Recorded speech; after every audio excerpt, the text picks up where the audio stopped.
Hello, selamat pagi semua. Hari ini kita akan belajar kata hubung. Apa itu kata hubung? Okey, definisi kata hubung adalah perkataan yang digunakan untuk menggabungkan perkataan dengan perkataan ataupun rangkai kata dengan rangkai kata dan ayat dengan ayat. Okey. Kata hubung gabungan juga dikenali sebagai kata penyambung ayat. Selain itu, berfungsi menghubungkan dua binaan ayat atau lebih sehingga membentuk ayat majmuk. Okay, ayat majmuk tu apa? Menggabungkan dua ayat sehingga membentuk ayat majmuk. Okay. Perkataan yang menghubungkan dua klausa atau lebih yang setara sifatnya. Selain itu, ayat majmuk gabungan terbentuk hasil penggunaan kata hubung gabungan. Contohnya dan. Dan digunakan untuk menambahkan subjek atau predikat dalam ayat. Jom kita tengok ayat contoh. Ayat contoh yang pertama, Zainab dan Razia menggemari subjek matematik. Tengok, Zainab dan Razia. Dan digunakan sebagai penambahan subjek. Ayat kedua, Puan Fauzia memasak rendang dan lemang.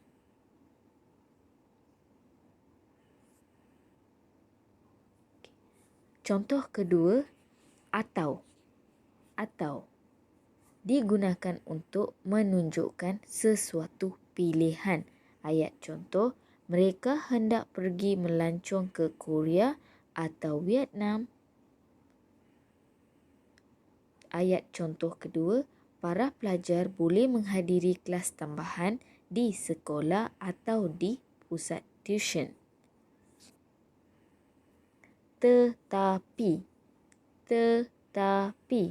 digunakan untuk menunjukkan maksud yang berlawanan. Contoh ayat pertama, Puan Iliana seorang ibu yang tegas tetapi penyayang. Contoh ayat kedua pula, Yani ingin mengajukan soalan dalam ceramah itu tetapi dia tidak mempunyai keyakinan diri.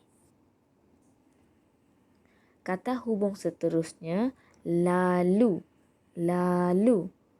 digunakan untuk menunjukkan sesuatu perbuatan itu dilakukan secara berturut-turut. Ayat contoh, Tamin mengeluarkan kad tambang dari koceknya lalu membayar tambang bas. Ayat contoh seterusnya, ibu menghiris bawang merah lalu digorengnya untuk dijadikan bawang goreng.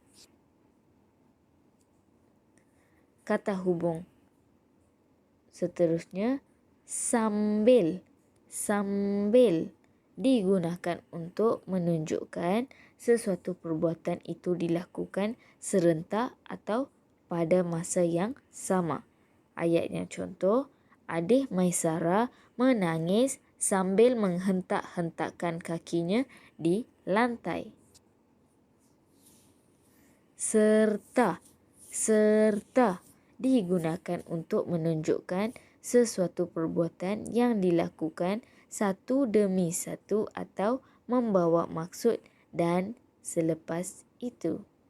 Ayat contoh, Hani melipat selimut serta mengemaskan katilnya pada waktu pagi. Kemudian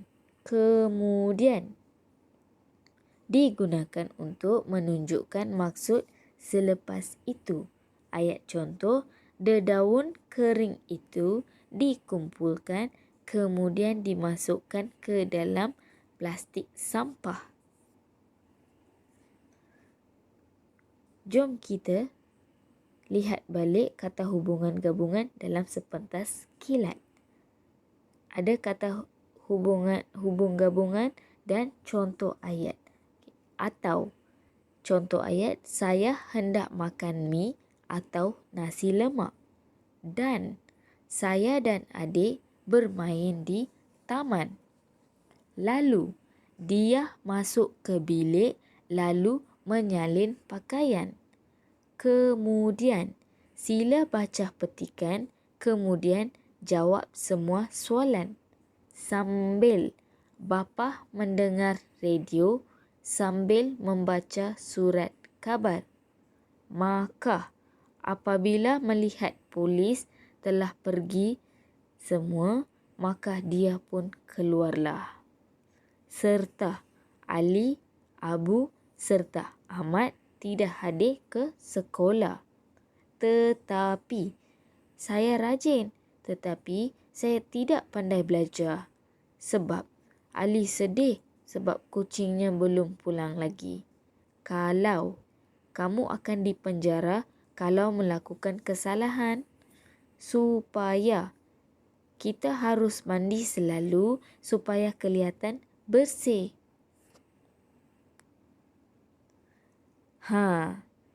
Okey murid-murid, itu saja untuk hari ini. Teacher nanti akan attachkan lembaran kerja untuk hari ini dan semua mohon siapkan lembaran kerja tu. Selepas itu turn in dalam Google Classroom. Okay, take care. Bye-bye. Terima kasih.